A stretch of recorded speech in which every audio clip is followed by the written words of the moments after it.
Part 30.10, Surah Ar-Rum, the Romans, Assalamu alaikum. Welcome back to Sufi Essence with Hammad Syed. In this profound segment of Surah Ar-Rum, we bring our contemplation to the elemental forces of the universe, recognizing them not as random acts of physics, but as immediate, palpable demonstrations of Allah's sovereign power, boundless mercy, and the absolute certainty of the resurrection. Having previously established the profound ethical continuity between the fate of past nations and the current state of mankind, the discourse now pivots with overwhelming force, utilizing the undeniable phenomena of the natural world to substantiate the core tenets of faith. This sequence transforms the very atmosphere we breathe and the water that sustains us into luminous intellectual proofs for the veracity of the divine message. Kanzal, Iman, Quran, Surah Ar-Rum, the Romans, chapter 30, verse 46, and of his signs is that he sends the winds as bearers of glad tidings, and that he may give you a taste of his mercy, and that the ships may sail at his command, and that you may seek of his bounty, and haply you may be grateful. The sacred articulation commences with a profound focus on the wind, an element at once invisible, yet utterly indispensable, establishing it not merely as a physical phenomenon, but as a deliberate agent of divine administration. Observe the meticulous hierarchical structure of this revelation. The wind is first designated as one of his signs 8, immediately demanding a contemplative, reflective response that transcends secular meteorology, inviting the Ruh to recognize the Creator's active presence in the world. It is then explicitly detailed as bearers of glad tidings, mubashirat. This term is spiritually significant, signifying the imminent arrival of the rain, the ultimate source of terrestrial life, sustenance, and continuation. To the people of the land dependent on rainfall for their very survival, the pre-rain breeze is a moment of profound, spontaneous, collective relief, a preliminary, comforting taste of his mercy, delivered before the full blessing manifests. This gentle, calming heraldry demonstrates the compassionate foresight of Allah ArRahman and ArRaheem, who soothes the soul and prepares the heart and mind for the blessing before the blessing itself is physically granted. This initial act of grace establishes a profound spiritual connection between the Creator and the created, before moving to the utilitarian aspect of the element. This utility is then magnificently illuminated as an essential facilitation of human endeavor and global connectivity, and that the ships may sail at his command. In the epic of Revelation, the prosperity and interaction of nations were inextricably linked to the unpredictable yet reliable movement of wind-powered vessels across vast, tumultuous oceans. The spectacle of the ship, harnessing an invisible power to traverse the boundless waters, is presented not as a triumph of human engineering, but as a direct, purposeful act of divine governance. The turbulent ocean is tamed, transformed into a navigable road solely because the wind operates at his command. This majestic, regulated system enables humanity to seek of his bounty, a quest that encompasses far more than mere commerce. It includes the noble pursuit of knowledge, the dispersal of culture, the forging of understanding. The culmination of this stunning, multi-layered provision, from the soothing psychological relief of the breeze to the economic engine of global trades, a singular, ultimate spiritual objective, and haply you may be grateful. Gratitude shukwar is the ultimate required response to this intricate web of grace. It is the core, essential act of the heart that recognizes the comprehensive nature of the provider. The person of refined Elam looks upon the sail, the wind, and the ocean, recognizing not random physics, but a deliberate, harmonious system crafted for the explicit purpose of human welfare and, crucially, spiritual awakening. This realization blossoms into a state of unwavering submission and thankfulness, where all provision is traced back to the singular magnificent source, affirming the practical reality of Tawheed in the daily sphere of life. The very act of sailing becomes a meditative exercise in dependence upon the Creator, a practical expression of Tawakkul, the unbroken pattern of justice, a deep consolation and a solemn warning. Verse 47. Following this contemplation on the natural world, the discourse gracefully shifts to the ethical and historical certainty of Allah's interaction with humanity. a narrative that serves both as profound consolation for the nascent, persecuted community and as a stern, clear warning to the obstinate deniers. Kunzal Iman Quran, Surah Ar-Rum, the Romans, chapter 30, verse 47. And indeed we sent before you messengers to their peoples. Then they came to them with clear proofs. Then we took vengeance upon those who committed crimes. And helping the believers was incumbent upon us. This verse establishes an immutable, sacred continuity across history. It unequivocally confirms that the mission of the Prophet Muhammad, peace be upon him, is not an anomaly, but the latest, most complete chapter in a long history of revelation. Across the vast sweep of time, messengers, peace be upon them, such as Noah, peace be upon him, Abraham, peace be upon him, Moses, peace be upon him, and Jesus, peace be upon him, were dispatched to every major nation. Each was equipped with clear proofs, bayant, irrefutable evidence, luminous arguments, and demonstrable miracles that rendered all subsequent rejection of the message utterly inexcusable. They delivered the message with crystalline clarity, fulfilling their duty with unwavering resolve, knowing that the responsibility of acceptance rested upon their audiences. The majestic governing principle of divine justice, or sunnatullah, is then asserted with absolute certainty. When a people, despite the overwhelming clarity of the evidence, choose persistent, arrogant rejection and, most grievously, the towering crimes of shirk polytheism and systemic injustice, the ultimate consequence is declared as absolute and inevitable. Then we took vengeance upon those who committed crimes. This vengeance is not an arbitrary act of passion, but the necessary, restoring force of cosmic justice and consequence. The law dictates that pervasive, conscious evil cannot ultimately prevail over foundational good. The destruction of past nations is documented in the narratives that precede this point in the surah serves as the grim, irrefutable historical precedent. This principle is terrifying in its certainty, yet essential for the order and ultimate accountability of the entire universal system. Crucially, the final phrase offers an eternal, unshakable promise to the righteous, and helping the believers was incumbent upon us. The word incumbent, hacken, elevates this. Support from a possibility to an absolute self-imposed obligation of Allah upon himself. It is a divine covenant of guaranteed support, ultimate triumph, and spiritual preservation, a promise secured by the Creator's own majesty. This assurance is wholly independent of the believer's transient material strength, their numbers, or the visible severity of their persecution. This truth provided the profound, soul-deep solace for the early, persecuted Muslim community, assuring them that their eventual spiritual and physical triumph was secured not merely by their own limited effort, but by the eternal, unchangeable decree of Allah ArRahman and ArRaheem.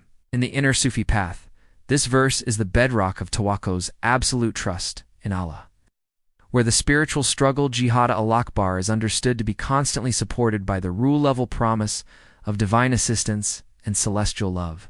The miraculous symphony of the sky, a detailed process of revival, verse 48.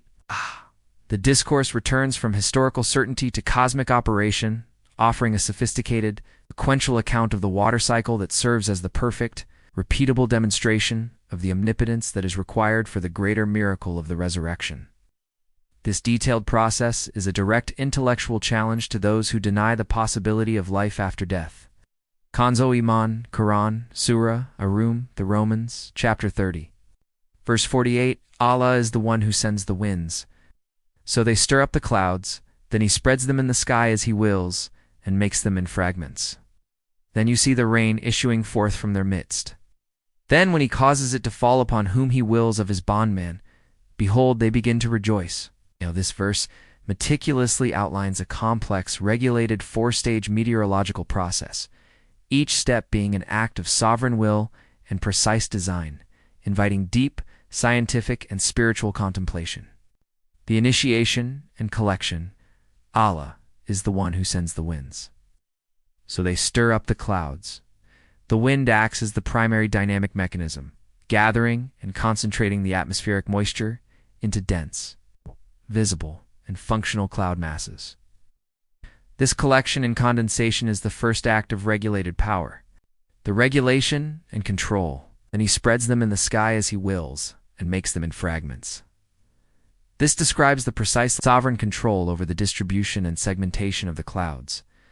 The act of spreading and fragmenting Kisaf is a highly accurate observation of how large cloud systems are regulated. It's directed and broken up, determining which regions receive the essential bounty and which are withheld, a clear reflection of divine will in distribution and administration of sustenance. The hidden source of life. Then you see the rain issuing forth from their midst. The phrase "from their midst," min kilalik, directs the contemplative mind to the internal, hidden miracle of precipitation, the unseen, mysterious process by which vast quantities of vapor are turned into life-giving droplets. The clouds are merely the temporary container, but the power to transform and release the water flows from the source of all power, a testament to the concealed wonders of creation. The resultant human joy, then, when he causes it to fall upon whom he wills of his bondman, behold, they begin to rejoice. The transition from the tension of drought to the overwhelming, unadulterated joy of relief is a universal human truth. It is a spontaneous, shared spiritual moment where the heart, exhausted by struggle and fear, recognizes the immediate restorative kindness of the provider. This moment of collective relief and thanksgiving is a crucial precursor, a small, tangible resurrection that prepares the mind for the larger, spiritual one. The crucial hinge, the magnification of grace through despair, verse 49, to fully comprehend the intensity and significance of this joy. The subsequent verse introduces the preceding psychological state of hopelessness, framing the divine act of sending rain as a dramatic deliverance from the deepest anxiety and fear, thereby maximizing the spiritual lesson. Kanzalaman, Quran, Surah Ar-Rum, the Romans, chapter 30, verse 49, although they were surely in despair before it was sent down upon them. Image, Sufi, reading Quran. They were surely in despair, lamobelisk. This term is immensely rich and powerful, denoting not mere disappointment, but a paralyzing, utter sense of hopelessness and despondency, the very condition associated with the rejected ebooks, Satan. This deep, pervasive despair serves a vital role in the spiritual economy. The relief is magnified precisely because it arrives at the moment when all human avenues, means, and self-reliance have utterly failed. This feeling of absolute helplessness opens the door for the heart to fully acknowledge the absolute, singular power of Allah alone, the only true source of rescue and salvation. The spiritual symmetry to the core theme of the surah is critically important. This physical despair over the lack of rain is the very mirror of the spiritual despair of the disbelievers concerning the resurrection. Their inability to mentally conceive of life after death leads them to a state of paralyzing spiritual stagnation and nihilism. Kufr. Allah delivers them from the tangible, physical drought at the moment of their despair, to teach them the pathway out of the spiritual drought of denial. The sudden, unexpected power that instantly revives the barren land is a clear, repeatable demonstration of the power that will, with equal and greater ease, revive the dead from their scattered forms on the day of judgment. The ultimate proof, the logic of resurrection. Verse 50. The entire sequence of verses culminates in a direct, commanding invitation for deep intellectual and spiritual contemplation, drawing the ultimate, unassailable conclusion about the Creator's infinite power and his ability to establish the final day of judgment. Kanzalaman, Quran, Surah Ar-Rum, the Romans, chapter 30, verse 50. So look at the imprints of the mercy of Allah, how he gives life to the earth after its death. Indeed, that same one will give life to the dead, and he has power over all things. The command is direct and emphatic, initiating the highest form of ilm. So look at the imprints of the mercy of Allah. Fanzur Ilch 3. Rahmati al. The emphasis is on the imprints thr, the enduring, tangible, visible effects of the divine action. The observer is urged to move beyond surface appearance and contemplate the theological consequence of the observed process. How he gives life to the earth after its death. The earth, in its parched, arid state, is defined as symbolically dead, and its vibrant, sudden revival is defined as life. The resulting conclusion drawn from this universal, repeatable observation is a moment of unassailable theological logic that transcends mere human doubt. Indeed, that same one will give life to the dead. The argument is simple, powerful, and universally witnessed by all generations and cultures. Allah can restore life to the vast, geographically dispersed, inanimate globe of the earth with a simple, regulated shower of rain. Then the revival of individual human forms, however scattered or decomposed, poses no challenge whatsoever to his glorious infinite capacity. The entire debate over the afterlife is settled with a single, powerful, and universally observable fact of nature. The final all-encompassing declaration provides the ultimate spiritual and intellectual anchor, and he has power over all things. This is the ultimate expression of Tawheed, an understanding that Allah ArRahman and ArRaheem is the Lord of both the visible and the invisible, temporal and the eternal, and the one, magnificent source of all power, all creation, and all revival. Hadith. The themes of guaranteed divine help and the manifestation of Allah's mercy, so beautifully articulated in these verses, find their deep resonance and explanation in the teachings of the Prophet Muhammad, peace be upon him. The joy in receiving rain is a small reflection of Allah's love, and the Quranic promise of support for the believers in 30-47 is affirmed by the Hadith on divine support. The Prophet, peace be upon him, taught, if Allah loves a slave, he calls Jibreel, peace be upon him, and says, I love so-and-so, therefore love him. Jibreel, peace be upon him, loves him.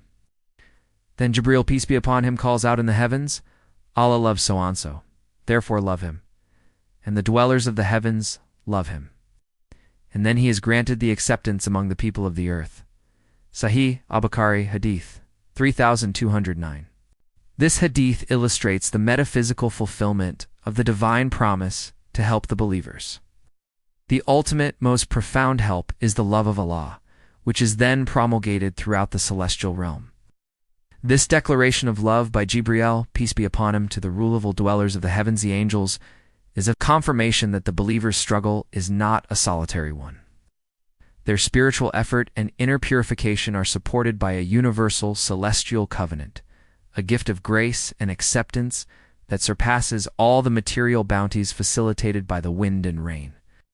This is the profound inner truth of the promise of news or divine victory mentioned in the Quran. Let us now supplicate, drawing from the profound lessons of these verses, asking Allah to grant us a deeper understanding and to guide our every step. Ya Allah, Most Ar-Rahman, grant us the purified vision Baskra, to witness your profound signs in the gentle rustle of the herald wind and the life-giving deluge of the rain, transforming our heedless gaze into one of awakened, continuous gratitude. Shook. Illuminate our hearts with the certainty and luminous LM of the resurrection bath, that the miraculous yearly revival of the dead earth may stand as the unshakable universal proof for the ultimate return of the Ruh to your majestic eternal presence. Make the transient ships of our lives sail successfully by your precise command, navigating the treacherous oceans of trial and tribulation to seek only your enduring, transcendent bounty and your supreme singular pleasure, far removed from the ephemeral gains of this world. May Allah illuminate your heart and mind with the light of this divine ill. May He make your channel a beacon of guidance for all who seek spiritual clarity and truth. May your efforts be a source of immense reward, and may you be granted the highest stations of paradise. May the peace and blessings of Allah always be upon you and your loved ones. May He grant you unwavering steadfastness on the path of truth. And may your work be a testament to His magnificent names, Ar-Rahman and ArRaheem. Ameen.